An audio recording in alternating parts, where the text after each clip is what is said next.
ndetse kandi kubiyegereza uno munsi nakatubandanye igitabo ca Malachie twaragitanguye mu mpera z'umwaka uheze hanyuma ntitwakimara rero nashaka kubatumirira abo bankurikiranye ariko bwa mbere muri no série ya Malachie baduge hejuru barasanga ibindi biganiro bitandukanye twakoze igitabo ca Malachie uno munsi turaza kubandanya chapitre 3 cya gatatu kuva ku murongo wa mbere gushaka ku murongo wa gatanu. Abo tutabanye nsubire kandi ndabibutse yuko Malachie n'umuvugishwa wa nyuma wo mu isezerano rya kera n'umuvugishwa ariko aradufasha gutahura ingene Imana iri kwirondera kunagura ubwoko bw'Abisirayeli kandi iri kwirondera kubanagura iraza ikabemeza eta yabo ikabemeza aho bari ngenda ari habi aho bakorotse bagashika aho bakorotse bava Imana iraza ikabagiriza uko kwagiriza rero n'ubundi buhinga bw'inyandiko n'iyindi forme littéraire hano twavyise ama dispute umuhinga yitwa Douglas Stewart no yavuze yuko ubwo bwoko bw'inyandiko twita kwagirizanya buri mu bitabo by'abavugishwa n'Imana bitandukanye kubwo bwoko bw'inyandiko wa bufise ibice bine bikomeye. Ubwa mbere na mbere Imana iramanza ikemeza abo bantu icaha cabo ikakibabwira. Ubwa kabiri akenshi Abisirayeli baca bamanza bagaharira bakamera nk'abishuye bariko baraharira. Ubwa gatatu Imana igaca ibemeza kandi ikishura kuri uko guharira kwabo. Imaze kwishura guharira kwabo ubwa nyuma igaca babwira inkurikizi zibizoba kubera icaha cabo. Izo ntambuko zine nizo kenshi zikunda kugira ubwo bwoko bw'inyandiko twita les disputes mu bitabo by'abavugishwa n'Imana. Navuze ko biba bigizwe ubwa mbere na mbere na assertion kuvugisho caha kukidomaka k'urutoke. Ubwa kabiri questioning Abisirayeli bakaharira. Ubwa gatatu response Imana ikabishura kuko guharira kwabo. Ubwa kane implication inkurikizi z'ico caha cabo. Twagiye tubona ngene buno bwoko bw'inyandiko bwitwa ibihari canke imari hagati y'Abisirayeli n'Uhoraho ingene ari inyandiko igaragara mu gitabo ca Malachie. Turavuga rero ibihari twagiye gusanza kino gitabo ca Malachie dushobora kugaburamwo ibihari bitandatu n'imiburiburi bikomeye. Nashaka tumere nk'ababigaruka ko ivyo twavuze ubutaha ndabivugeho gatonya nje mvuga igihari ca kane no munsi tuhava tuvuga ko igihari ca mbere Imana irabemeza yuko batakikunda. Mu gihari ca mbere aho Imana iharira n'Abisirayeli tubisanga mu gice ca mbere kuva ku murongo wa kabiri gushika ku murongo wa gatanu. Muri ico gihari ca mbere muri iyo mpari ya mbere dusanga Imana ibemeza ibabwira yuko ibakunda. Abisirayeli bagaharira ati wowe udukunda gute yaba udukunda tuba tumeze gutya. Imana igacimera nk'iyishura ikavuga ati by'ukuri igacimemeza igituma ibakunda. Kamwe mu burori bahereza ivuga iti raba Edomu ingene nayirukanye mugabo kandi maze kubirukana nkabegzira ntigeze ndabagarukana nk'uko mwebwe nabanye nk'abanyedomu ariko muri nkabagirira imbabazi nkongera nkabagarukana nkabanagura kandi n'ubu ngiriko ndabanagura. Dusanga muri ico gihari ca mbere kuva ku murongo wa kabiri wa gatanu mu gice ca mbere. Igihari ca kabiri nuko Imana iza ikavuga ingene abaherezi batubaha Imana batayihesha icubahiro batayumvira nabo bakavuga bati mbega twebwe nigute tutakumvira nigute tutakubaha nawe Imana igaca ibemeza ingene ibimazi bashikana ari ibimazi bipfuye. Aho ni mu murongo wa gatandatu gushika ku murongo w'icenda w'igice ca kabiri.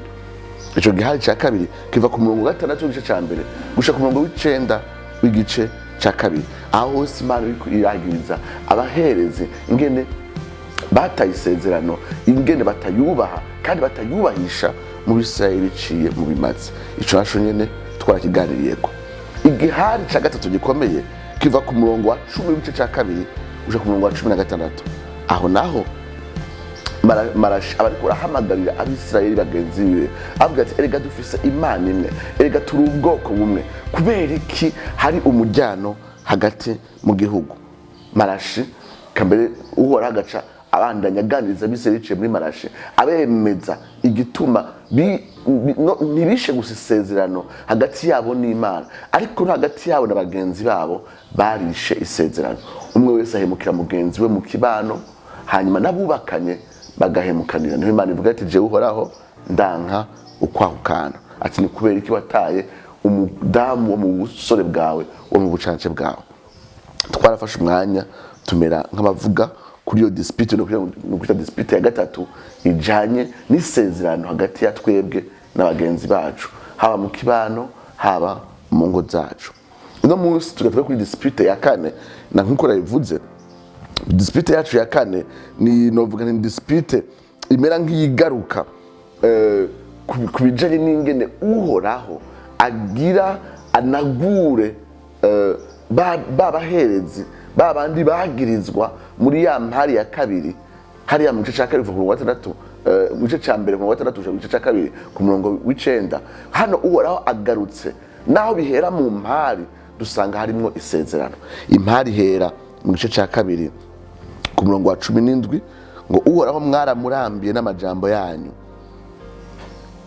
Uhoraho abagiriza ko bavuze ko yabarambiye, hanyuma nawe bashobora ati mbega twamurambiye dute? Hanyuma Imana ishobora ati ni kuko yuko muvuga ko umuntu wese akora ivyaha ari mwiza imbere y'Uhoraho kandi amuhimbara, canke ngo Imana ica imanza iri hehe. Muri iyi dispute ya kane yavuzwe ku murongo wa 17 imbere twinjira mu gice cya gatatu kuva ku murongo wa 5 dusanga uravuga ati amajambo yanyu mwarandambiye n'amajambo yanyu. Ati abisirayeli mbega twakurambiye gute? Twavuze iki? Imana ati mwavuze yuko mbega Imana ica imanza iri hehe, mbega Imana igororotse iri hehe. Hano rero mu gice cya 3 ku murongo wa 5 Imana ikivuga ingene igiye kuza, ingene igiye guseruka. Iyo Mana baguma bavuga ngo mbega iyo Mana iri hehe. Iyaba yari Imana igororotse kandi ica imanza yari guseruka tukayibona mu bihe nk'ibi. Dusanga rero mu mirongo 5 Uhoraho aca avuga ati ndaje. Niyo mirongo 5 tugira tuvugeko. Reka dusome igice cya 3 kuva ku murongo wa 1 gushika kwa 5. Umve ngira ntume integuza yanje indoranirize inzira imbere yanje, kandi umwami murondera azoshika giturumbuka mu rusengero rwiwe. Ariwe ntumwa y'isezerano munezererwa, ehe araje nikuraho nyene ingabo havutse. Ariko ninde azoshobora kwihanganira umunsi ukuza kwiwe, kandi ninde azoshobora guhagarara aho azoserukira? Amen. Kuko ameze nk'umuriro uvugutira ubutare, kandi ameze nk'isabuni y'abamesudzi, kandi azovyagira nk'uwicaye avugutira ifeza akayimaramwo imyanda. Kandi abahungu barewe azobamaramwo inkamba, abatunganye nk'uko batunganya inzahabu n'ifeza, maze bazoshikanira Uhoraho amashikanwa mu bugororotsi. Niho amashikanwa y'Ubuyuda ni Yerusalemu azohimbara Uhoraho nk'uko vyamuhimbara mu minsi ya kera no mu myaka yahise. Kandi nzobegera nshimanza, nzokwihutira kwagiriza abarozi, abasambanyi, abarahira ibinyoma, abagunga umucangero ingero yiwe, n'abanyikiza umupfakazi n'imfuvyi bakagirira nabi inyambukira. Nanje ntibanyubahe ni Uhoraho nyene ingabo avuze. Amen. Amen. Kino gihari ca kane cahereye kuri wa murongo wa 17 w'igice cya gatatu, abisirayeli ati mbega Uhoraho arihe. Igice cya 3 gitangura uravuga ati ngiye kuza, ikibazo ninde azokwihanganira uguseruka kwanje, ninde azokwihanganira umwuzo wanje, ninde azohagarara imbere yanje ninaza.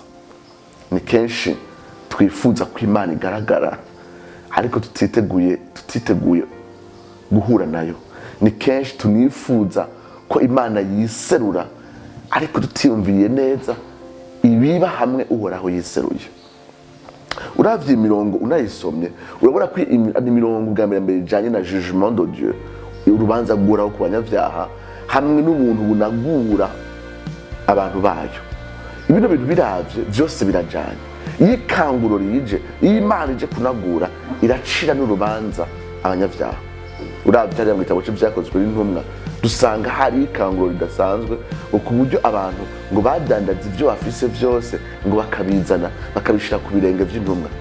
Mugabo hariho iyindi couple, hariho abandi bantu bifuza nabo kugaragara nkaho umenga nabo nyene bari muri uwo muriro w'ikanguro, bariko boga muri urwo ruzi ruriko ruratemba rw'urukundo n'ubusabane vyari kwigaragara mw'ishengero. Murabazi ni Ananiya na Safira. Abo bantu baragiye bagurisha ivyo batunze, mugabo umutima wabo ntiwariwo. Umutima wari wo kwiyerekana ko bameze nk'abandi, ariko buzuye gukunda amahera. Baca batanga ibidakwiye babesha ngo batanze ibikwiye. Murabizi ngene vyagenze, Uhoraho yarabaciriye ku rubanza, bapfiriye aho nyene. Kubera iki? Ikangurira jana n'urubanza. Iyo Uhoraho aje kwigaragaza mw'ishengero, hariho ibintu acacira ku rubanza. Hari uno munsi biri mw'ishengero, abasambanyi bakibera amahoro, abantu buzuye abadayimoni, bakaba n'abapasitori, bakaba n'abaririmbyi kandi bari posete, bagwaye abapagani bakaja mu bikorwa vy'Imana. Iyo ishengero atakanguro rihari, le jugement de Dieu ntigaragara. Abantu barinyegeza, sivuze yuko hano ku isi bizoshika ishengero rikabamwe abagororotsi gusa, ariko ikanguro iyo mpemu yera aje, iyo Uhoraho yiseruye mw'ishengero, iyo Uhoraho yigaragaje mw'ishengero, agaragaza n'abantu, acira urubanza n'ivyinyegeje mu mitima y'abantu, aserura vya bintu ata muntu n'umwe azi.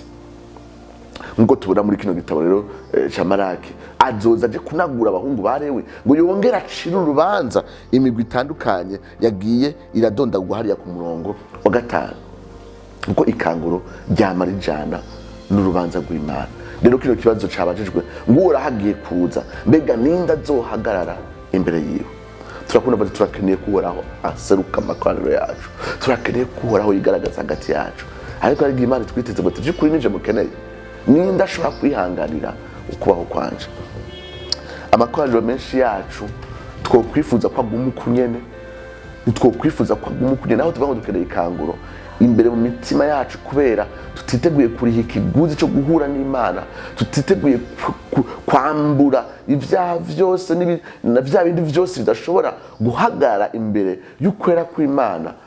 Turabesha ngo dukeneye ko Imana iza ngo Mana ngo nuze hagati yacu, ariko Imana tutitegereje sivyo tuba dukeneye, kuko iyo Uhoraho aje hari ibintu bidashobora kuba biri kwa kundi.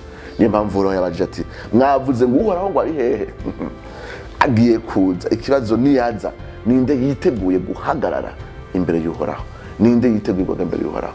Amashengero yacu, amakoraniro yacu tuyakunda uko nyene, kuko nta kiguza dusaba. Amakoraniro yacu tuyakunda uko nyene, kuko bwa bwiza n'ubushobozi bwa mpemu yera bugaragaza icana aho cinyegeje, haba muri twebwe canke mu bandi. Ntabwo dushaka, ntidukeneye gukugwa muri iyo comfort y'ivyaha vyacu. Niyo mpamvu naho tuba dukeneye Uhoraho. Uravuga ati cyukuri ntimunkeneye, ariko hano dusanga Imana mu buntu bwayo ivuga ati ngiye kuza, kandi naza nzokweza mvugutire abahungu barewe. Ibigeranyo bikoreshwa ngaha anye, umuriro uvugutira ubutare cyangwa isaburi y'umumesuzi. Zino zose ni imvugo ngereranyo zerekana ibintu bikomeye. Ubwa mbere na mbere, iyo umuntu ariko aramesura, ntamesura yorosha gutya. Iyo yoroheje gutya nta bucafu buvako. Umuvyeyi wanje niwe yahora twigisha kumesa tukiri batonya, ariko nimva ko n'ubundi ntarahinduka kugira ngo yemere ati impuzu y'ukuri irameshe cyaba ari ikibazo. Yaba tugira ati impuzu mu kuyimesa ntibayagaza, barayimesa ugashiramo ingomezi. Mvise n'umutama wanje, umuvyeyi amuvyara akunda kwambara agashaza, misi yose ndamugororeye ishati yambwiye ati oya ntiwayigoroye neza. Rero n'abantu badakunda kuba satisfait vyoroshe, ariko n'Imana ije gukora ku buzima bwacu, ije bati ya Mana twavuga ngo turakeneye kubona Imana, kujya abisirayeli bavuga ku murongo wa 17 cyo ca kabiri ngo mbega Uhoraho ari hehe? Iyo tuvuze ko turakeneye Uhoraho, iyaje ntatwagaza ntadukareza, araza akamesura akavuguta. Rero hariho ububabare, ariko bari ububabare bwiza, bari ububabare butweza, bari ububabare burondera kuvyara umuntu mushasha. Umuntu mushasha ashobora guhagarara imbere y'Uhoraho, umuntu mushasha ahindutse, umuntu mushasha aho imyanda yose hamwe vya bintu vyose vyanduza imitima yacu nk'imyeraza akabikuraho. Dusanga rero harimwo ububabare, ngari ikindi kintu ciza kivamwo Imana itwejeje. Reka ndakibabwire, ndakibasomera kuko kiraryoshe. Kivuga ngo umurongo wa 4 ngo niho amashikanwa y'Ubuyuda ni Yerusalemu azohimbara Uhoraho nk'uko yamuhimbara mu minsi ya kera no mu myaka yahise. Abo bantu bahimbuwe gutyo, ica kabiri nibo bonyine bashobora gushikanira Uhoraho ibimazi bihimbara. Amen. Imana ntiyemera ibibazo by'uwo ari we wese. Imana ntiyemera ibibazo ngo kubera ngo munsi twavuze ijambo rya Yesu mu butumwa, twabuvuze mu ndirimbo, twambaye amatisheti yanditse ko Yesu oya. Ibimazi bimuhimbara ni bitanzwe n'abantu bavugutiwe, bejejwe n'ubushobozi bwiwe, baciye muri wa mubabaro wo gutunganya. Abo ibimazi byabo birashobora kwemerwa imbere y'Uhoraho. Nizere rero ko ino video yabahezagiye ijanye n'ingene Uhoraho yasezeranye kuzoza kutunagura. Mwibuke yuko umurongo wa mbere uvuga ngo ngira ntume integuza induranirize inzira. Iyo nteguza yari Yohana yateza kuza imbere ya Yesu Kristo. Aya majambo turayasanga hariya anye mu butumwa bwiza aho havugwa umwuzu wa Yohana yateza kuza imbere ya Mesiya. Mwibuke yuko ubwa mbere na mbere inagugwa isezerano ryo kunagurwa riri muri Kristo Yesu. Yesu niwe yaje kugira ngo abandanye igikorwa cyo kunagura ubwoko bwiwe bw'Abisirayeli, kandi yongere atuvyara ubwa kabiri abanyamahanga, kandi yongere aduhereze mpwemu yera azoshuza atunagura usha kuri wa munsi Yesu Kristo azogarukira. Mwibuke yuko iteme yo kunagurwa ya restauration imatanye igitabo ca Matayo hamwe n'ubutumwa bwiza ikabandanya. Imana rero ni Imana inagura, yatunaguje umwuzu wa Yesu Kristo, yatunaguje ingabire ya mpwemu yera, kandi n'ubu ibandanye tunagura biciye muri mpwemu yera gushikaho Yesu Kristo azozira, kandi gushika ishengero rizotunganywa rwose rigashikira ubwinshi bwo kunengesera kwa Yesu Kristo. Imana ibahezagire.